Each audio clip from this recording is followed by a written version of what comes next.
my testimony doesn't start with my salvation story. It starts with my parents' salvation stories. When my mom was born, she was born in a small community, and the pastor of the local church offered to pick up her and her siblings in his church bus so that they could attend church. And so every Sunday, Pastor Brown would come pick up my mother and her siblings and take them to church. And because of that, my mother was introduced with the hope of the gospel. My father, his family didn't go to church either, and he would watch church on television on Sunday mornings.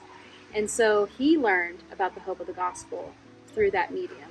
And because of these two people reaching out to an unreached people group, I am saved.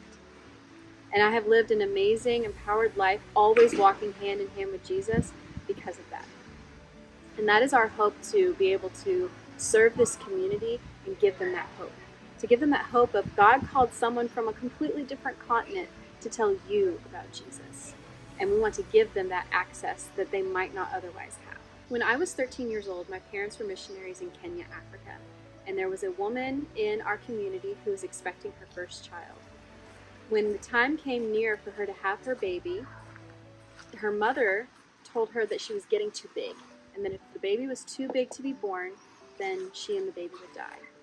Out of a desperate hope to save herself and her baby's life, she stopped eating for 3 days. And unfortunately, this cost her the life of her child.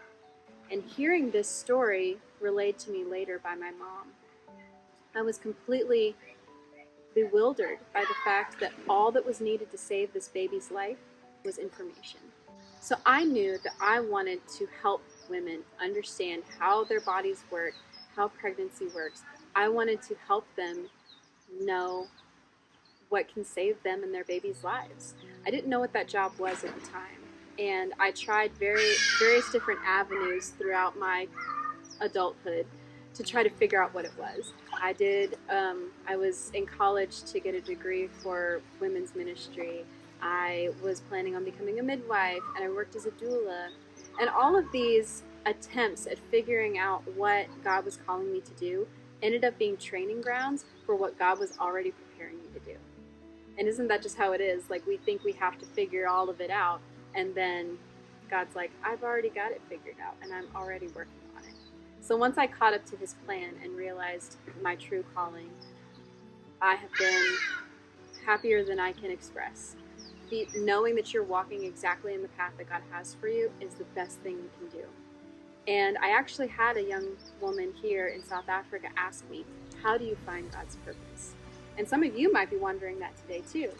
And all I can say is, chase after God. Seek first the kingdom of God, and He will help you every step of the way. And even when we make mistakes, even when we have missteps, God can use those too.